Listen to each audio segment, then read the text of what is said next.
महर्षि पतंजलि द्वारा प्रतिपादित अष्टांग योग एक व्यापक मार्ग है जो शारीरिक, मानसिक और आध्यात्मिक विकास के लिए 8 अंगों, चरणों का वर्णन करता है।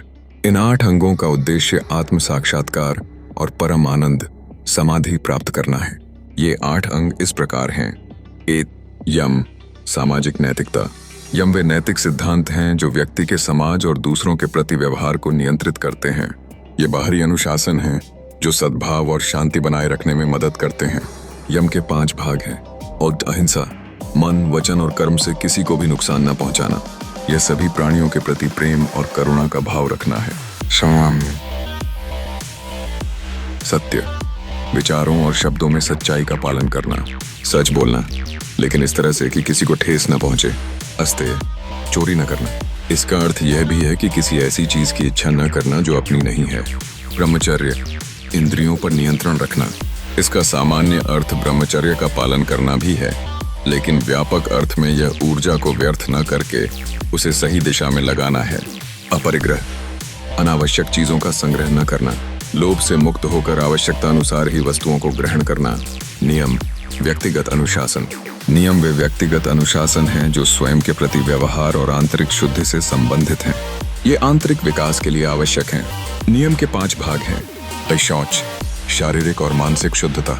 शरीर की सफाई, बाहरी शौच, और मन के विचारों की शुद्धता, आंतरिक शौच। वे संतोष, जो कुछ भी है उसी में संतुष्ट रहना। अपनी वर्तमान स्थिति को स्वीकार करना और उसमें प्रसन्न रहना। पैरप, तपस्या या आत्मानुशासन, कठिनाइयों को सहन करने की शक्ति और लक्ष्य प्राप्ति के लिए प्रयास करना। स्वाध्याय, आत्म अध्ययन और पवित्र ग्रंथों का अध्ययन, अपने भीतर झांकना और ज्ञान प्राप्त करना।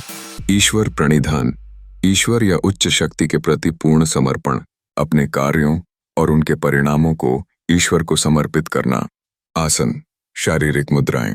आसन विभिन्न प्रकार की शारीरिक मुद्राएं हैं जिन्हें स्थिरता और आराम के साथ धारण किया जाता है।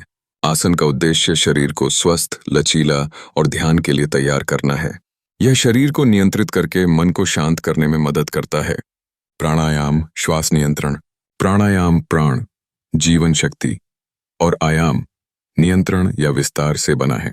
यह श्वास को नियंत्रित करने की तकनीक है जिसमें सांस लेना, रोकना और छोड़ना शामिल है। प्राणायाम से शरीर में प्राण ऊर्जा का संतुलन होता है और मन शांत होता है। 5. प्रत्याहार, इंद्रिय निग्रह। प्रत्याहार का अर्थ है अपनी इंद्रियों को बाहरी विषयों से हटाकर भीतर की ओर मोड़ना। जब इंद्रियां बाहरी आकर्षणों से विमुख हो जाती हैं तो मन शांत और एकाग्र होने लगता है। यह धारणा और ध्यान के लिए एक महत्वपूर्ण कदम है। धारणा का अर्थ है मन को किसी एक बिंदु या विषय पर एकाग्र करना।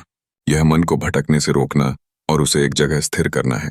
यह ध्यान की पहली अवस्था है जहां मन को केंद्रित करने का अभ्यास किया जाता है। ध्यान में मन की एकाग्रता इतनी गहरी हो जाती है कि वह विषय के साथ एकाकार होने लगता है। इसमें बाहरी विचारों का हस्तक्षेप कम हो जाता है और मन शांत, स्थिर और चेतन हो जाता है। यह एक निरंतर और अविभाजित एकाग्रता की स्थिति है। समाधि, परमानंद, आध्यात्मिक मिलन। समाधि अष्टांग योग की अंतिम अवस्था है जहां साधक का मन, ध्यान का विषय और ध्याता, साधक, तीनों एक हो जाते हैं। यह चेतना की उच्चतम अवस्था है जहां व्यक्ति स्वयं को ब्रह्मांड के साथ एक महसूस करता है। इसे परमानंद या आत्म साक्षात्कार की स्थिति भी कहा जाता है। अष्टांग योग एक क्रमबद्ध प्रणाली है जहां प्रत्येक अंग दूसरे अंग का आधार बनता है और अंततः व्यक्ति को आध्यात्मिक मुक्ति की ओर ले जाता है।